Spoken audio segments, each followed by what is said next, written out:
Hello everyone, welcome all of you stock trading Mantra. आज हमारा जो टॉपिक रहेगा वो रहेगा कि हम स्विंग ट्रेडिंग स्टॉक्स डिस्कस करने वाले हैं। इस वीक के लिए या फिर नेक्स्ट वीक में हम किन स्टॉक्स में पोजीशंस बना सकते हैं, उनमें क्या क्या चार्ट पैटर्न हमें दिख रहे हैं एंड किस तरीके से हमको उनमें पोजीशंस बनानी है। तो सबसे पहला जो स्टॉक है वो है हैवल्स में मैंने कुछ क्वांटिटीज़ पर्सनली बाई कर ली हैं, मेरे पोर्टफोलियो में है। क्यों बाई किया है मैंने इसको, दो रीज़न से बाई किया है। देखिए, सबसे पहला जो रीज़न है वो है कि इसमें मुझे एक अच्छा सा हेड एंड शोल्डर पैटर्न बनता हुआ दिखाई दिया। अगर आप भी यहाँ पर देखें तो बहुत ही अच्छा सा इसने यहाँ पर एक हेड एंड शोल्डर बनाया हुआ है, परफेक्ट हेड एंड शोल्डर यहाँ, एंड उसका इसने यहाँ पर ब्रेकआउट भी आप कह सकते हैं ऑलमोस्ट दे दिया है यहाँ पर ब्रेकआउट। देखिए, परफेक्ट है वैसे तो ये। और जो इसमें पॉजिटिव चीज़ें पहले हम वो डिस्कस करेंगे। इसमें हमें पॉजिटिव क्या दिख रहा है कि हेड एंड शोल्डर पैटर्न बना है परफेक्ट। ठीक है, मई से इसने यहाँ से इसका जो फर्स्ट शोल्डर बना था एंड सेकंड शोल्डर अभी बना है, और जो सेकंड शोल्डर है वो फर्स्ट शोल्डर से नीचे नहीं है। यही इसकी कंडीशन होती है अगर ये पॉजिटिव होना होता है। पहली बात। दूसरी बात क्या है कि अभी ये जो एरिया है 60 से ऊपर आरएसआई है, वो पॉजिटिव माना जाता है। 60 से ऊपर आरएसआई है।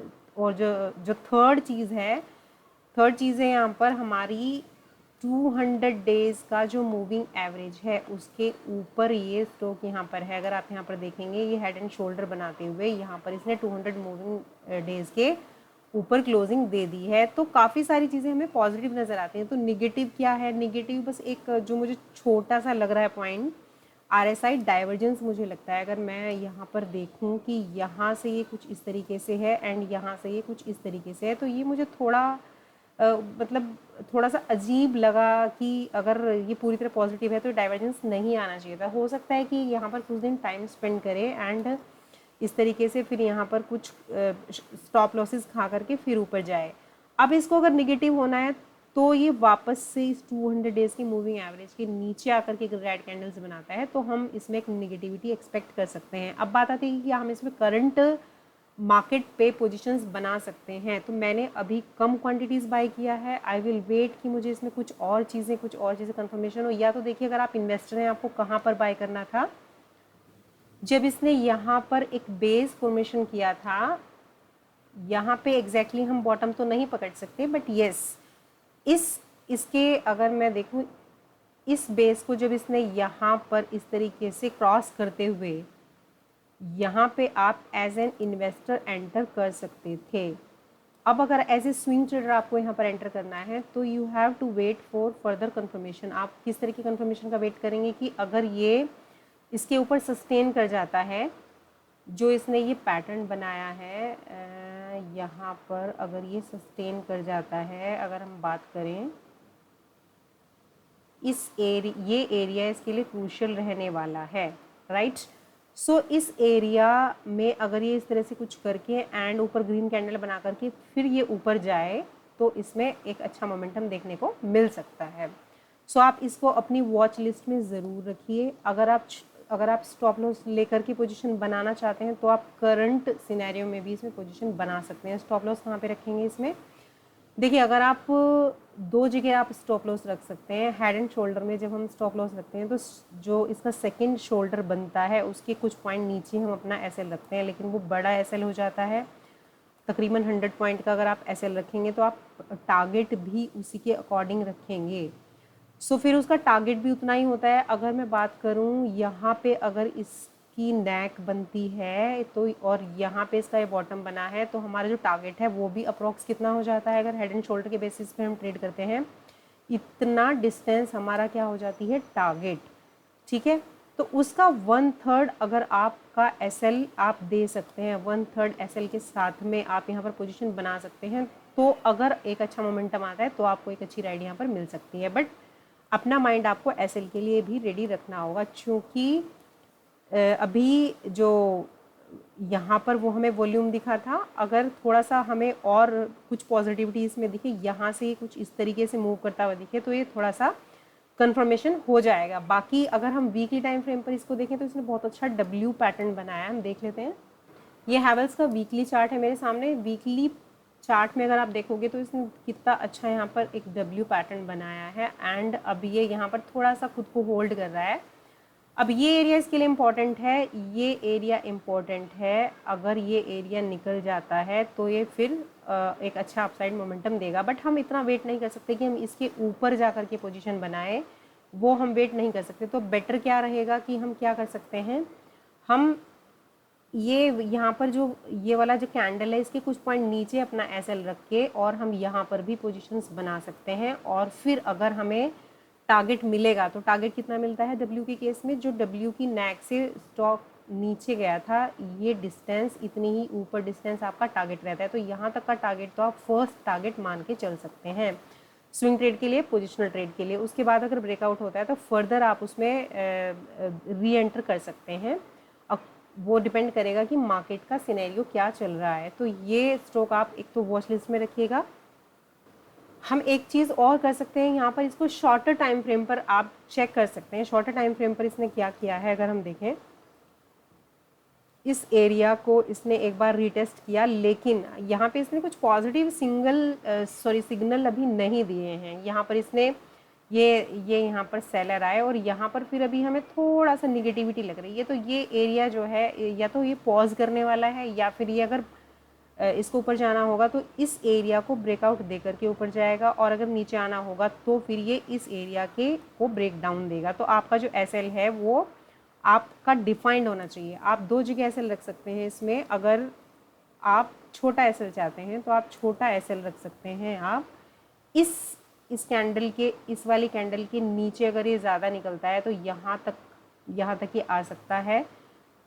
और जो अगर हम शोल्डर के हिसाब से रखें तो शोल्डर के हिसाब से यहाँ पे इसका एसएल बनेगा, और यहीं पर क्या है 200 डेज़ का हमारा मूविंग एवरेज है। सो अगर आप लंबी पोजीशन बनाते हैं तो आप थोड़ा सा वेट कर सकते हैं कि यहाँ से छोटा सा और ये पुल बैक ले, तब आप पोजीशन इसमें लें। और यहाँ पर एक ट्रेंड लाइन भी आपको दिखेगी, अगर मैं बताऊँ आपको, यहाँ से एक ट्रेंड लाइन भी अगर ये बनाएगा और यहाँ से इसको पॉज लेता हुआ चलेगा, जस्ट अ सेकेंड, यहाँ पर इस तरीके से रीटेस्ट करने ये आ सकता है और ऐसे जा सकता है या फिर ऐसे करके नीचे आ सकता है। तो आपका एसएल या तो आप कहीं यहाँ रखेंगे या फिर कहीं यहाँ रखेंगे, डिपेंड करेगा आप कितने दिन के लिए इसे पोजीशन बना रहे हैं और आपका रिस्क रिवॉर्ड रेशो क्या है। अगर आप 2 रुपये का रिस्क ले रहे हैं तो आपको यहाँ पर 4 से 6 रुपये का प्रॉफिट हो सकता है। इस तरीके का आप इसमें पोजीशंस बना सकते हैं, but be ready for SL क्योंकि मार्केट है।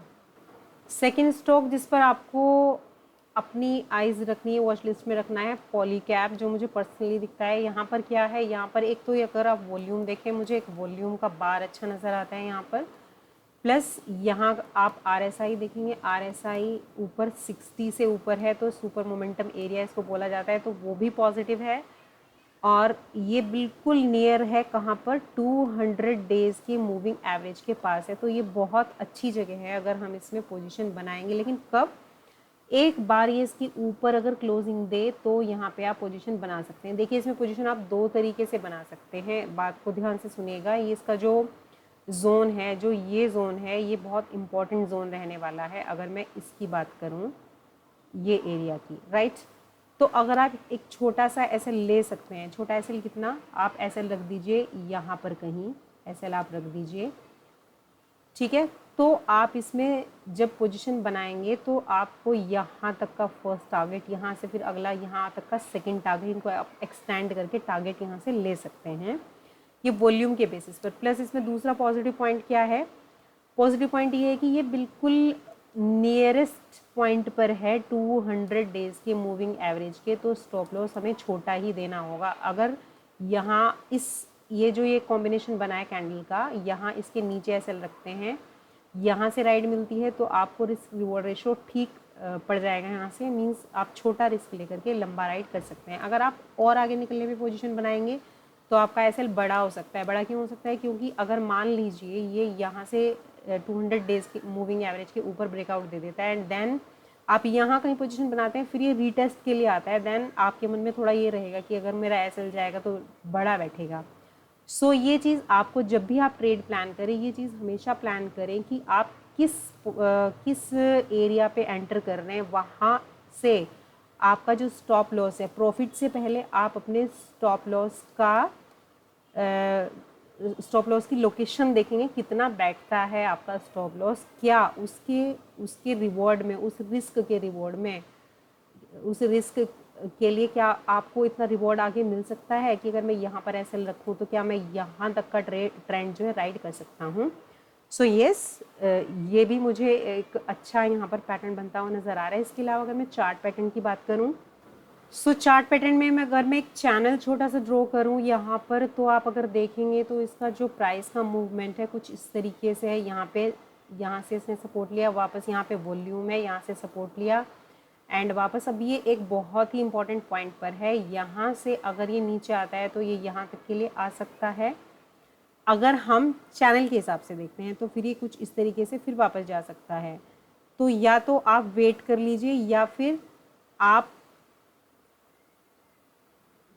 छोटे स्टॉप लॉस के साथ में एंटर कर सकते हैं। बाकी अगर हम इसकी कैंडलस्टिक पैटर्न देखें तो इसको एक बार जूम करते हैं, तो कैंडलस्टिक पैटर्न के बेसिस पर डोजी बना है। जब भी डोजी बनता है तो हम वेट करते हैं, जब भी हम किसी ट्रेड में एंटर करते हैं तो हम उसका मल्टी डायरेक्शनल व्यू देखते हैं। तो हमने देखा कि देखिए, सबसे पहले आपने देखा RSI हमारा बिल्कुल इसके साथ साथ अप साइड में है, कोई डाइवर्जेंस नहीं है, RSI डाइवर्जेंस नहीं है। उसके बाद में वॉल्यूम बार यहाँ पर है, राइट, 200 डेज के मूविंग एवरेज के पास है। लेकिन अब यहाँ पे ये डोजी बना है, तो डोजी की जो नेक्स्ट डे अगर हम देखें प्रोबेबिलिटी होती है कमिंग डेज में, या तो डोजी के ऊपर ग्रीन कैंडल्स बने तो उसको पॉजिटिव माना जाता है, डोजी के नीचे जाएगा रेड कैंडल बनेगी तो उसको निगेटिव माना जाता है। तो इस पे आप आने वाले 1, 2, 3 दिन में कुछ ना कुछ कंफर्मेशन आपको मिल सकता है। तो इसको भी आप अपनी वॉच लिस्ट में ज़रूर रखिएगा, पॉली कैप को, राइट। जैसे हमने चैनल ड्रॉ किया था उस चैनल के अकॉर्डिंग भी आप यहाँ पर ट्रेड कर सकते हैं। तो चैनल के, अगर उस चैनल के तो ये अपर पार्ट पर है, तो अगर ये यहाँ पर आता है सपोर्ट लेने तो यहाँ तक आ सकता है। उसके अकॉर्डिंग अभी आप वेट कर सकते हैं। इसके नीचे अगर ये आने लगता है, यहाँ आता है, तो यहाँ से वापस रिवर्सल की सिंबल देता है, तो यहाँ से इसको वापस लीजिए। देन ये ज़्यादा चांस बन जाएंगे इस एरिया को 200 डेज की मूविंग एवरेज को क्रॉस करते हुए ही ऊपर जाएगा। क्या स्ट्रेटेजी हुई हमारी कि हम थोड़ा सा वेट कर लेते हैं कि ये जो कैंडलस्टिक पैटर्न बना है ये उतना फेवरेबल नहीं है। हालांकि छोटा स्टॉप लॉस मिल रहा है, लेकिन हमें चांसेस लग रहे हैं कि ये नीचे आ सकता है, क्योंकि डोजी बना है। तो डोजी के नीचे अगर जाता है तो वेट करिएगा, चैनल के इस पॉइंट पे आएगा, यहाँ से रिवर्सल ट्रेड लीजिएगा। और अगर इसके ऊपर ही खुलता है, इसके ऊपर सस्टेन करता है, ग्रीन कैंडल बनती है, तो आप इसमें, उस केस में आप यहाँ SL रख के इसके ऊपर अगर जाता है तो ग्रीन कैंडल बनती है, क्लोज करता है, तो आप ऊपर इसमें एंट्री कर सकते हैं। बाकी आने वाले डेज में हम डिस्कस करेंगे कि इसमें हमें टारगेट्स कैसे रखने हैं। एंड थर्ड स्टॉक है आज का हमारा TCS में भी सेम चीज़ है, 200 डेज के जो मूविंग एवरेज है, सिंपल मूविंग एवरेज के बिल्कुल पास में है, ऊपर क्लोजिंग दे चुका है, सस्टेन करने की कोशिश कर रहा है, एक अच्छे सुपर मोमेंटम एरिया में है, RSI जो है ग्रेटर देन 60 है। इसको भी आप अपनी वॉच लिस्ट में ऐड कर सकते हैं। इसमें अगर आप बोलिंजर बैंड भी लगा देंगे तो बोलिंजर बैंड लगाने से आपको यहाँ पर एक कन्वर्जेंस बनता हुआ दिखाई देगा। ये 200 डेज़ का मूविंग एवरेज, ये सिंपल मूविंग एवरेज है 20 डेज़ का, जो बोलिंजर बैंड का मिडिल लाइन है। तो कन्वर्जेंस के ऊपर अगर ये रहता है तो एक पॉजिटिव साइन है, तो इसमें भी आप अपना पोजीशंस बनाने का देख सकते हैं, इसको अपनी वॉच लिस्ट में रख सकते हैं। इसमें पोजीशन हम कैसे बना सकते हैं एक बार वो देख लेते हैं कि क्या लेवल्स रहेंगे। ये अगर पुल बैक के लिए आता है, इस एरिया को ब्रेकआउट देने के बाद में पुल बैक के लिए आता है, तो कहाँ तक आ सकता है, ये एरिया है, यहाँ पर अगर आप देखेंगे रेड कैंडल थी, सेलर्स हैं, तो ये एरिया के ऊपर ही इसको रहना चाहिए, यहाँ से इसको फिर इस तरीके से चले जाना चाहिए। तो ज़्यादा से ज़्यादा आप जो इसका स्टॉप लॉस रखेंगे 3200 एक बड़ा स्टॉप लॉस है, लेकिन 3200 के साथ में आपको इसमें ऊपर अच्छा जो है देखने को मिल सकता है मूव। अभी हमने इसका 3 आवर्स का चार्ट देखा था, एक बार डे चार्ट पर देख लेते हैं, ट्रेंड लाइन वगैरह ड्रॉ करके। अगर हम देखें यहाँ से ट्रेंड लाइन, अगर आप यहाँ पर देखें ट्रेंड लाइन का ब्रेकआउट हो चुका है। प्लस और क्या क्या चीज़ें पॉजिटिव है, पॉजिटिव और है ये RSI is greater than 60, trend line का ब्रेकआउट हो चुका है। अब क्या हो सकता है, अब क्या हो सकता है कि यहाँ से एक पुल बैक के लिए आए एंड देन वापस से इस तरीके से जाए, तो ये एरिया इंपॉर्टेंट हो जाएगा आपका। आप दो तरीके से ट्रेड पकड़ सकते हैं, या तो यहाँ अगर पुल बैक के लिए रिवर्सल ट्रेड पकड़ सकते हैं, या फिर ये अगर डायरेक्ट यहाँ से ब्रेकआउट देता है तो यहाँ से फिर ये फर्दर पुल बैक के लिए आ सकता है।